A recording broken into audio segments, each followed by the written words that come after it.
भगवान विष्णु का वराह अवतार, धर्म और सृष्टि की रक्षा की गाथा। सृष्टि के प्रारंभ में भगवान ब्रह्मा ने अपनी तपस्या और ज्ञान से संसार की रचना की। उन्होंने पृथ्वी को जीवन प्रदान किया, जल, वायु, अग्नि और आकाश से उसे सजीव बनाया।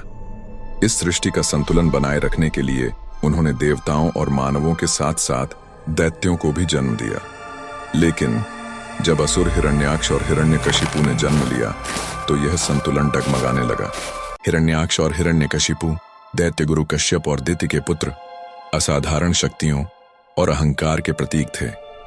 हिरण्याक्ष ने कठोर तपस्या करके ब्रह्मा जी को प्रसन्न किया और वरदान मांगा, मुझे कोई देवता, मानव या सामान्य अस्त्र न मार सके। ब्रह्मा जी ने उसे यह वरदान दे दिया, लेकिन हिरण्याक्ष ने अपनी शक्ति का दुरुपयोग करते हुए तीनों लोकों में आतंक मचाना शुरू कर दिया। एक दिन हिरण्याक्ष ने पृथ्वी पर कब्जा कर लिया और अपनी शक्ति दिखाने के लिए उसे समुद्र की गहराइयों में डुबो दिया। पृथ्वी पर जीवन संकट में आ गया। देवता और आर्षि मुनि भयभीत होकर भगवान विष्णु की शरण में पहुंचे। भगवान विष्णु ने देवताओं की पुकार सुनी। उन्होंने कहा, जब भी सृष्टि पर संकट आएगा मैं अवतार लेकर धर्म की रक्षा करूंगा।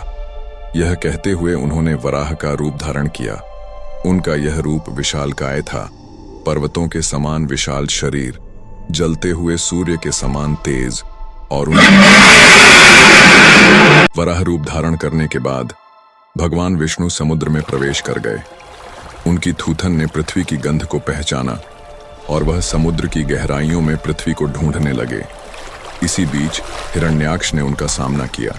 हिरण्याक्ष ने भगवान वराह का उपहास करते हुए कहा, हे सुअर, तुम मुझसे पृथ्वी को बचाने आए हो। तुम मेरी शक्ति के आगे कुछ नहीं हो। भगवान वराह ने शांत स्वर में कहा, अधर्म का अंत निश्चित है। तुम्हारा अहंकार तुम्हें नष्ट कर देगा। इसके बाद दोनों के बीच भयंकर युद्ध शुरू हुआ।